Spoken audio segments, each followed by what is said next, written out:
11절부터 읽습니다. 모든 사람에게 구원을 주시는 하나님의 은혜가 나타나 우리를 양육하시되 경건하지 않은 것과 이 세상 정욕을 다 버리고 신중함과 의로움과 경건함으로 이 세상에 살고 복스러운 소망과 우리의 크신 하나님 구주 예수 그리스도의 영광이 나타나심을 기다리게 하셨으니 그가 우리를 대신하여 자신을 주심은 모든 불법에서 우리를 속량하시고 우리를 깨끗하게 하사 선한 일을 열심히 하는 자기 백성이 되게 하려 하심이라. 아멘. 네, 오늘은 가장 복되고 의미 있는 성탄절 이렇게 제목을 정하고 말씀 나누겠습니다. 세상에 보면 세 부류의 사람이 있는 것 같아요. 어떤 일들을 계속 만드는 사람, 그 일의 중심에 있는 사람, 그리고 또 한 부류의 사람들은 그 일에 아무런 관심이 없는 사람. 세 번째 부류의 사람들은 그냥 그 일을 지켜만 보고 있는 사람. 어떤 사람은 계속해서 그 일을 만들어가고 어떤 사람은 아무 관심이 없고 어떤 사람은 그저 남의 일 보듯이 늘 지켜만 보는 사람. 예수님의 성탄에 대한 사람들의 반응도 똑같은 것 같습니다. 이 날이 나에게 주신 가장 복되고 행복한 하나님의 선물과 같은 날로 기쁨으로 기다리고 소망하는 사람. 또 어떤 사람은 전혀 나하고는 상관없는 날로 그냥 무관심한 사람. 어떤 사람은 크리스마스가 되니까 추리가 달리고 성탄 캐롤송이 오고 교회 다니는 사람들은 그냥 교회 기독교의 축제일이구나. 뭐 그 정도로 지켜만 보고 관심 없는 사람들. 그런가 하면 관심이 없는 정도가 아니라 오히려 어떤 또 산 사람, 어떤 부류의 사람들은 이 성탄의 의미를 마치 조롱이라도 하듯이 이 거룩하신 성탄절날을 오히려 더럽히고 육체적으로 타락하는 날로 생각하고 계획하는 사람들도 많이 있는 것 같습니다. 성탄의 의미를 안다면 그런 행동이나 그런 마음을 갖지 않겠죠. 여러분, 우리 그리스도인들에게 성탄절은 뭡니까? 성탄절은 오늘 아까도 우리 어린아이들에게 설교했지만은 예수님이 탄생하신 예수님 생일을 기념하는 날인데 그날이 우리 그리스도인들에게는 가장 행복하고 가장 희망적인 날이 되는 거예요. 왜 그러냐 하면 갈 길을 찾지 못하 방황하던 우리들의 생명의 주인 되신 분이 태어나신 날이고 나를 위해 찾아오신 날이기 때문에. 아멘입니까? 그래서 우리 그리스도인들에게는 그날이 가장 행복한 날이 되는 거예요. 마치 결혼식장에 그 신부가 신랑을 기다리는 것 같은, 양들이 자기 목자를 기다리는 것 같은, 그리고 나를 구원하신, 내가 위기 가운데 죽음 가운데 있을 때 나를 구원해주고 구조해주게 찾아오는 바로 그 구조대가 도착한 것 같은 그런 기쁘고 복된 날.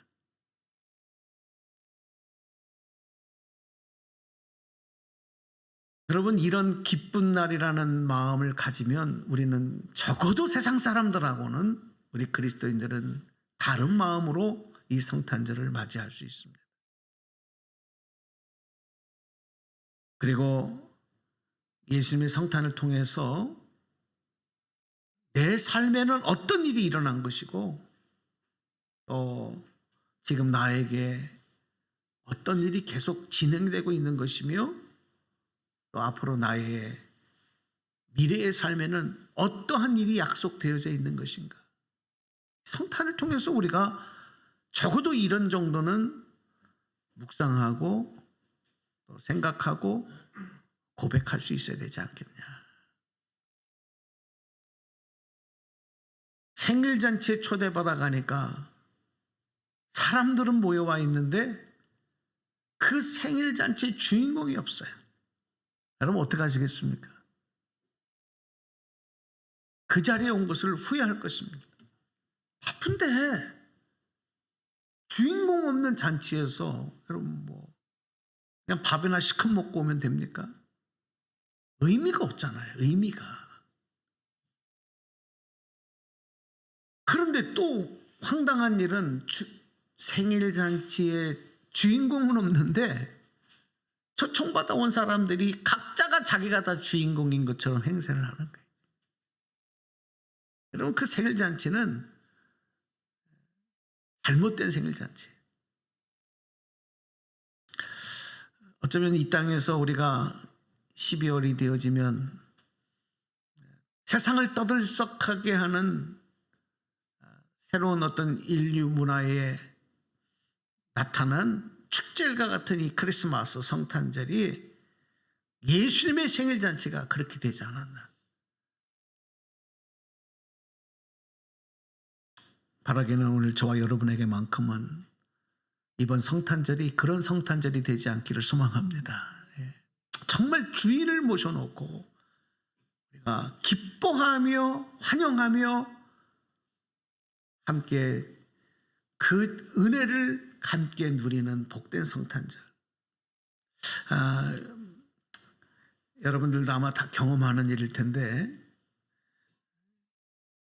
요즘에 특별히 이제 그 지인들의 자녀들이 결혼하는 일이 부쩍 많아지는 것 같아요.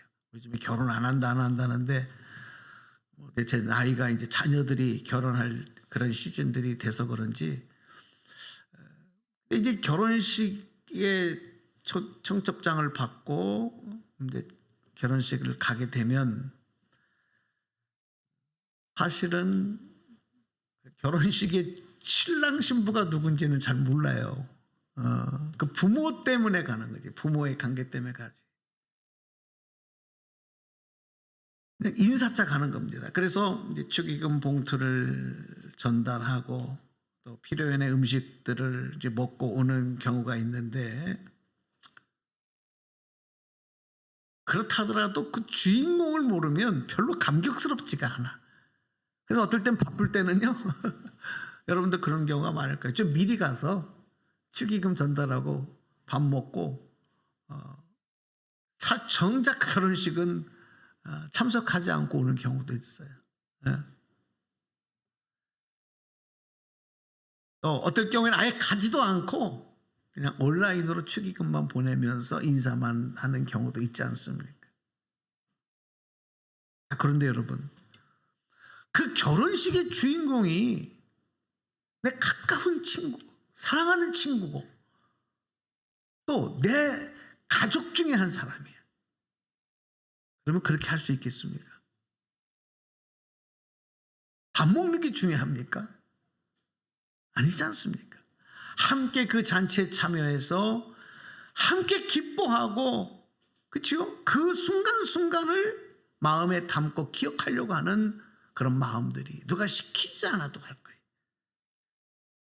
또 우리 가족 잔치라고 한다면 내가 이 잔치를 위해서 해야 되는 일들이 뭘까? 나의 역할은 여기서 어떻게 해야 될까? 그걸 찾아서 또 열심히 동분서주하며 그 잔치를 빛내기 위해서 우리가 함께하는 경우도 많습니다.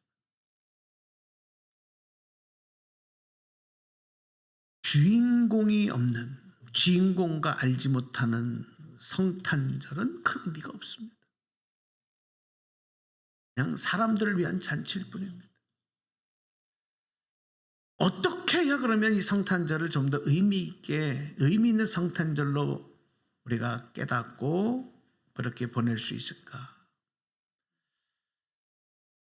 오늘 기도서 말씀을 통해서 사도 바울은 젊은 문화생이었던 그 디도에게 편지를 써 보내면서 목회적인 권면을 하는데, 오늘 읽은 본문에서 우리가 그러한 메시지를 얻게 됩니다. 좀 더 복되고 뜻깊게 하나님의 우리에게 주신 은혜와 계획들을 우리가 누릴 수 있는 방법, 그게 또 성탄과 관계되기도 하는데요. 그 네 가지를 여러분에게 소개하고 말씀으로 대신하려고 합니다. 첫 번째, 어떻게 하면 되겠느냐? 한번 소리내서 읽어보겠습니다. 시작. 하나님의 은혜를 깨달아야 합니다. 그랬어요. 오늘 읽은 우리 11절의 말씀을 세 번역으로 올려드릴 텐데, 자, 한번 읽어보겠습니다. 모든 사람에게 하나님의 구원의 은혜가 나타났습니다. 그랬어요. 모든 사람에게 하나님의 구원의 은혜가 나타났다. 그런데 그 구원의 하나님의 은혜를 깨달아야 그 은혜에 감사할 수 있고 그 은혜를 누릴 수 있는 거예요. 성탄이 담고 있는 가장 핵심적인 메시지는 뭐냐? 한번 따라서 해주실까요? 하나님의 은혜. 다시요. 하나님의 은혜. 성탄의 가장 큰 의미, 가장 큰 메시지는 하나님의 은혜입니다. 그러면 하나님의 은혜를 깨닫지 못하면 성탄이 여러분 무슨 의미가 있겠냐 이거예요. 예수 그리스도의 탄생은 죄인들에 대한 하나님의 구원의 계획을 실천하시기 위해서 죄로 얻어진 세상에 하나님의 독생자를 인간의 몸으로 태어나게 하신 거예요.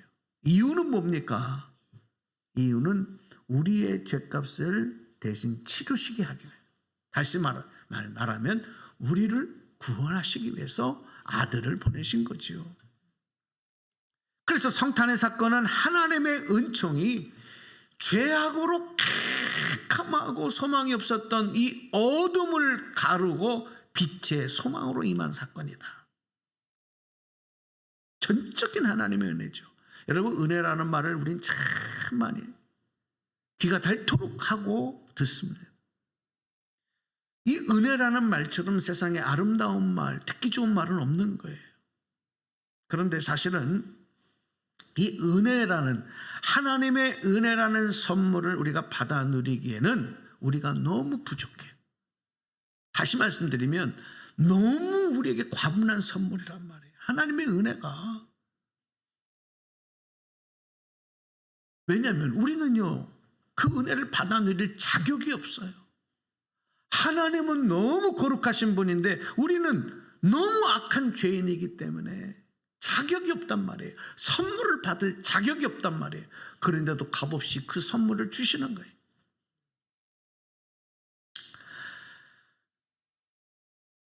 여러분, 예수님이 누구시냐면요, 예수님은 하나님의 은혜, 하나님의 은총이 인격화된 분이 예수님이에요. 하나님의 은총이 눈에 보이도록 인간의 모습으로 인격화되신 분, 그분이 예수님이란 말이에요. 사실 예수님이 이 땅에 태어나신 일을 나를 위한 사건이다. 이건 참 과분한 얘기인 것입니다.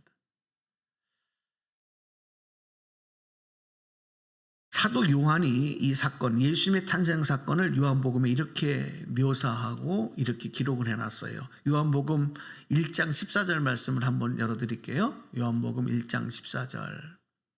자, 같이 한번 읽어보겠습니다. 세 번역으로 읽어봅니다. 말씀이 육신이 되어 우리 가운데 사셨다. 우리는 그의 영광을 보았다. 그 영광은 아버지께서 주신 독생자의 영광이며 그 안에는 은혜와 진리가 충만하였다. 여러분, 오늘 이 성탄절을 우리가 앞두고 하나님의 은혜를 다시 묵상하고 그 은혜의 선물이 나에게 가장 기쁜 선물이라는 것을 오늘 깨달으면서 고백하면서 구주 성탄을 맞이하는 저와 여러분 되기를 주님의 이름으로 축복합니다. 네, 하나님의 은혜. 두 번째, 이 성탄절을 우리가 정말 뜻깊게 의미 있게 맞이하기 위해서는 읽어보십시다. 시작. 헌신된 삶을 살아야 한다. 바울이 디도에게 이렇게 권면해요. 아니, 오늘 우리에게 권면하는 거예요. 헌신된 삶을 살고 있어야 성탄이 의미가 있다 이거예요. 나만 위해서 살아가는 사람들에게는 성탄이 의미가 없어요. 자, 오늘 12절 다시 말씀 본문 봅니다. 12절 읽어보십시다. 시작. 그 은총은 우리를 교육하여 불경건함과 속된 정욕을 버리고 지금 이 세상에서 신중하고 의롭고 경건하게 살게 합니다. 먼저 바울은 그리스도인은 경건치 않은 것 그리고 세상 정욕을 부인해야 된다 이렇게 얘기해요. 버려야 된다. 그리고 예수님은 그랬어요. 누구든지 나를 따라오려거든 자기 십자가를 지고 나를 쫓아야 된다 이렇게 말씀했어요. 이 말은 다른 말로 말하면 자기를 부인하지 않으면, 옛사람인 나를 포기하지 않으면 주님을 따라갈 수 없다는 말이에요. 경건치 않은 것, 이게 이제 불경건이죠. 세상 정욕, 이것을 속된 정욕 이렇게 말씀을 했는데, 이것은 뭐냐? 하나님의 모든 생각을 잊어버리고 자기 뜻대로 하게만. 그래서 그걸 버려야 된다는 거예요. 불경건함과 속된 정욕은 하나님의 말씀 뜻을 잊어버리게 해요. 그것과 상관없이 살아가게 만들기 때문에 어떻게 해야 된다? 그걸 버려야 돼. 근데 우리는 잘못 버리는 거예요. 그거는 움켜쥐고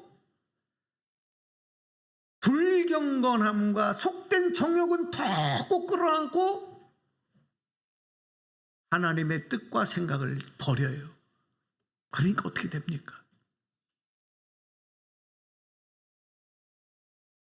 주님과 나는 상관없는 인생이 되는 거예요.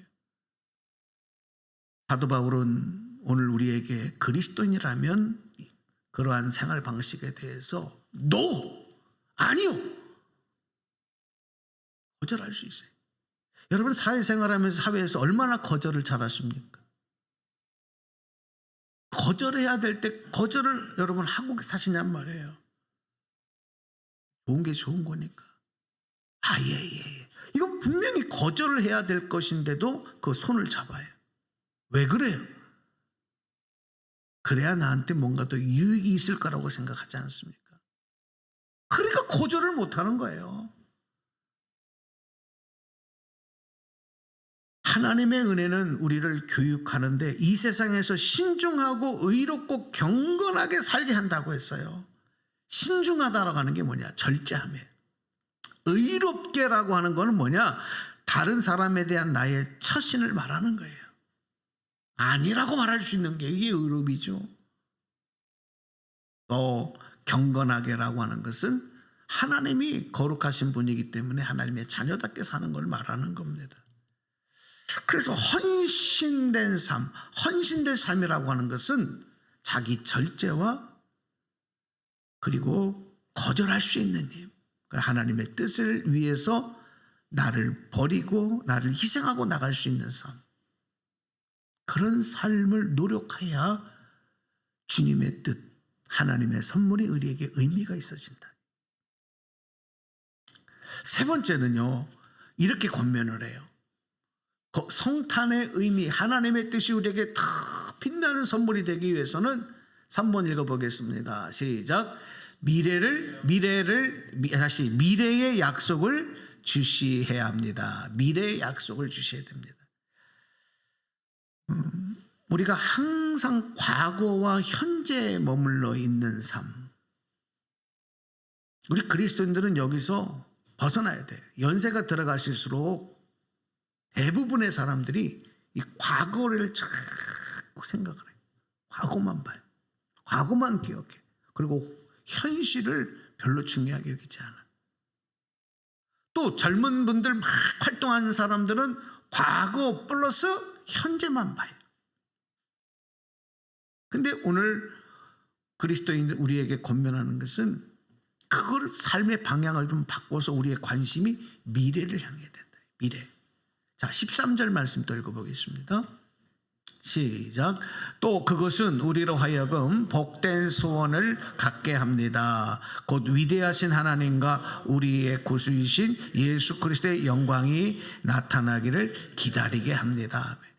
여러분, 우리가 하나님의 은혜, 특별히 우리 성탄의 은총을 정말 깨닫고 기쁨으로 받아들이게 되면 우리가 기다리게 돼 있어요. 하나님의 영광이, 하나님의 은혜가, 하나님의 축복이 얼마나 우리에게 폭포수같이 임하게 되는지 기다린단 말이에요.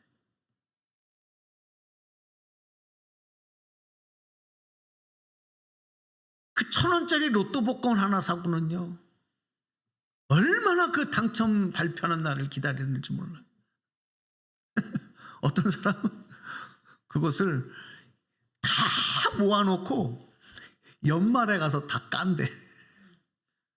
매번 안 맞추고 또 이렇게 한다고 또 그걸 실천하는 사람이 없기를 바랍니다. 그러니까 뭐냐면 그분의 그 본인 생각은 그거예요. 그 일주일에 한 번씩 탁탁탁 결과를 아는 게 너무 속상하다는 거야. 어차피 기다리는 맛으로 사는데, 그거를 그래서 매 그 뭐 일주일에 한 번씩 사는 거죠. 일주일에 한 번씩을 사서 그 발표날 보지 않고 쫙 모았다가 연말에 쫙 맞춘다는 거예요. 얼마나 기대감이 충만한지 모르대. 돈이 안 아깝대. 아이고 주여다. 여러분, 우리가 그런 기다림을 갖고 사는 사람들이 많은데 하나님의 주신 축복의 약속을 기다리는 사람이 없다. 좀 황당한 얘기 아니겠어요? 우리 기독교는 복된 소망을 추구하는 종교예요. 절망적인 종교가 아니에요. 염세적 철학이 그런 쌓여있는 그런 종교가 아니란 말이에요. 네, 미래성이 있어요. 미래성. 그래서 예수님의 부활과 재림의 약속, 가장 큰 우리 그리스도인들에게 소망 아니겠습니까? 여러분, 예수 그리스도의 초림, 제일 먼저 오셨던 초림의 사건인 성탄 사건은 어떻습니까? 모든 사람들이 잠자는 시간에, 모든 세상이 어둠에 꽉 차여있는 고요한 시간에 임했습니다. 그때 일어났습니다.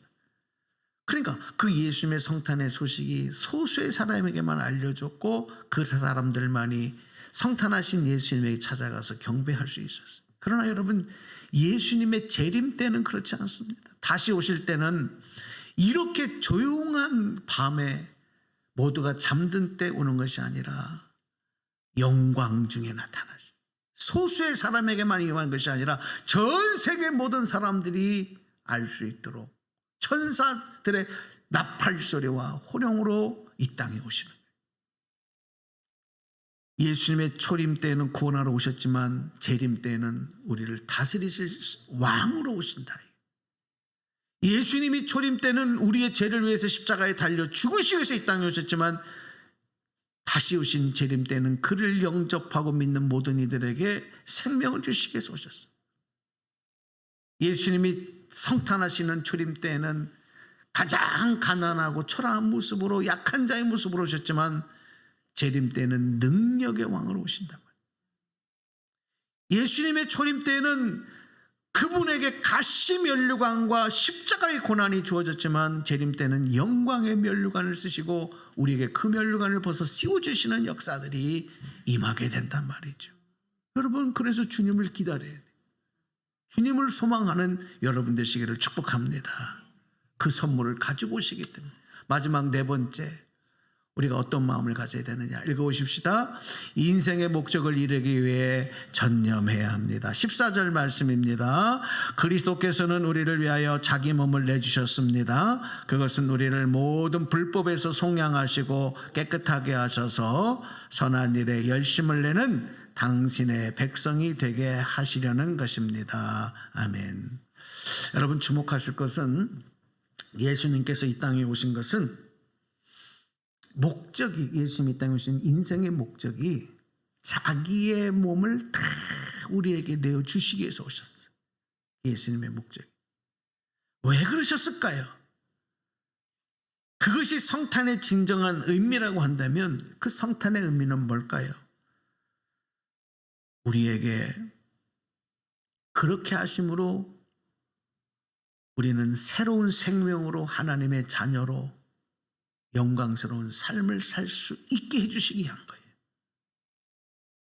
이 사실을 깨달으면 우리가 예수님 앞에 어떤 자가 됩니까? 당연한 겁니까? 빚진 자의, 바울은 그렇게 얘기했어요. 빚진 자의 심정, 빚진 자가 된다 그랬어요. 그러니까 우리가 하나님 앞에는, 예수님 앞에는 늘 빚진 자의 심정으로 살아가야 돼. 왜? 너무 받을 자격이 없는 우리에게 너무 큰 은혜를 주셨기 때문에. 그렇다고 한다면 우리의 인생의 목적이 달라져야 되는 거예요. 우리의 삶의 모습이 달라져야 되는 거예요. 그러니까 예수를 믿으면 바뀌어야 되는 거예요. 근데 이것을 당연함으로 알기 때문에 안 바뀌어요. 빚진 자의 심정이 없어요. 오늘 우리가 구주 성탄절을 앞에 놓으면서 가장 복되고 의미 있는 성탄절 맞이하기 위해서 4가지를 말씀드렸습니다. 하나님의 은혜를 깨닫는 여러분 되시기를 바랍니다.